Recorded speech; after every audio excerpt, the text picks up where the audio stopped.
हमारे जांच में ये स्पष्ट आया है कि ये जो जुवेनाइल एक्यूज्ड है यही गाड़ी चला रहा था। जब वो घर से निकला था उसके घर के सिक्योरिटी गार्ड के पास की जो रजिस्टर है उसमें पहली एंट्री है कि ये लड़का, ये आरोपी ये गाड़ी लेके निकला है। इस प्रकार के सीसीटीवी फुटेजेस और अलग अलग एविडेंस, टेक्निकल एविडेंस के तौर पे ये हमारी निश्चित हुई है कि ये गाड़ी ये जुवेनाइल एक्यूज चला रहा था। आई विटनेसेस की स्टेटमेंट भी हमारे पास है जो टेक्निकल एविडेंस को कोरोबोरेट करती है।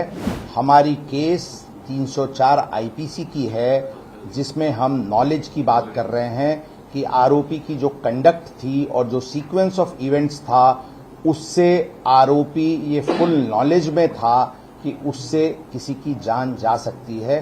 ड्राइविंग सीट पर कौन था, इसको लेके अलग अलग वर्जन सामने आ गए हैं। आपकी जांच में क्या आया है और क्या ड्राइवर बदलने की कोशिश की गई? हमारे जांच में ये स्पष्ट आया है कि ये जो जुवेनाइल एक्यूज्ड है यही गाड़ी चला रहा था और इसके लिए क्रोनोलॉजिकली जो एविडेंस जरूरी थे वो एविडेंस इकट्ठा किए गए हैं।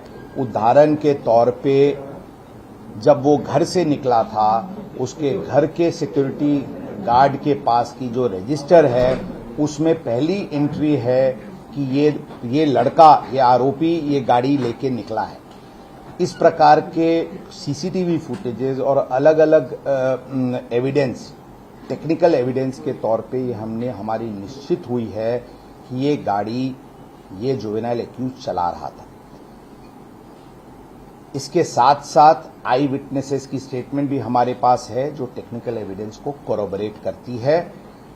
इसमें हमने बताया कि इस प्रकार की कुछ अटेम्प्ट घटना होने के कुछ घंटों में करने का प्रयत्न किया गया था कि इसमें ड्राइवर, ये एडल्ट ड्राइवर ये गाड़ी चला रहा था और ये आरोपी ये गाड़ी नहीं चला रहा था। इस तरह की बात सामने आ रही है।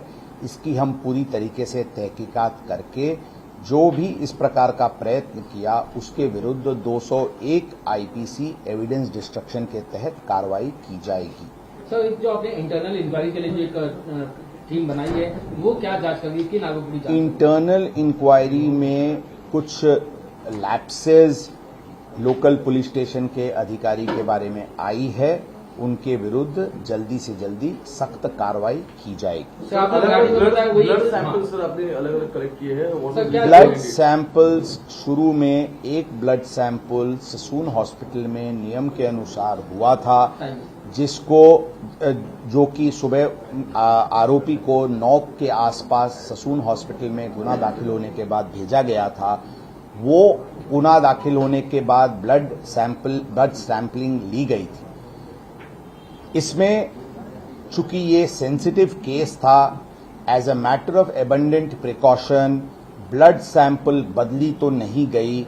इसको एश्योर करने के लिए, इसको श्योरिटी के साथ वो करने के लिए शाम को इस आरोपी का एक और ब्लड सैंपल लिया गया था और दोनों सैंपल्स फोरेंसिक डिपार्टमेंट को भेजे गए हैं ताकि वो फर्स्ट सैंपल और सेकंड सैंपल एक ही डीएनए का, एक ही व्यक्ति का है, इसको निश्चित करने के लिए ये कार्रवाई की गई। सर, क्या ये ब्लड सैंपल रिपोर्ट से या डीएनए की रिपोर्ट से ड्रग्स कंज्यूम किया था किन्हीं पार्टी में, ये भी सामने आ सकता है जांच? जरूर, जो भी ब्लड की सैंपल जो रिपोर्ट के लिए भेजी गई है उसमें अल्कोहल, ड्रग्स या और भी कोई बैंड सब्सटेंसेस का यूज हुआ है या नहीं, ये सभी बात सामने आ सकती है। 5.5 घंटे का डिले हुआ था ब्लड सैंपल कलेक्ट करने में।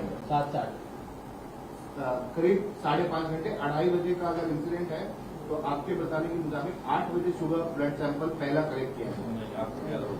8 वाजताचे 8 बजे के आसपास 8 बजे के आसपास इस प्रकरण में फर्स्ट जो 304 का एफआईआर था वो रजिस्टर किया गया था। उसके बाद उसको सैंपल के लिए, उसको ब्लड मेडिकल एग्जामिनेशन के लिए भेजा गया था और जो एग्जैक्टली जो सैंपल कलेक्ट की गई है वो 11 के आसपास कलेक्ट की गई है। उसमें जरूर ये एक लैप्स ऑफ टाइम है, लेकिन मैं ये बताना चाहूंगा कि इसमें ब्लड के रिपोर्ट के ऊपर हमारा ये 304 आईपीसी का केस टिका हुआ नहीं है।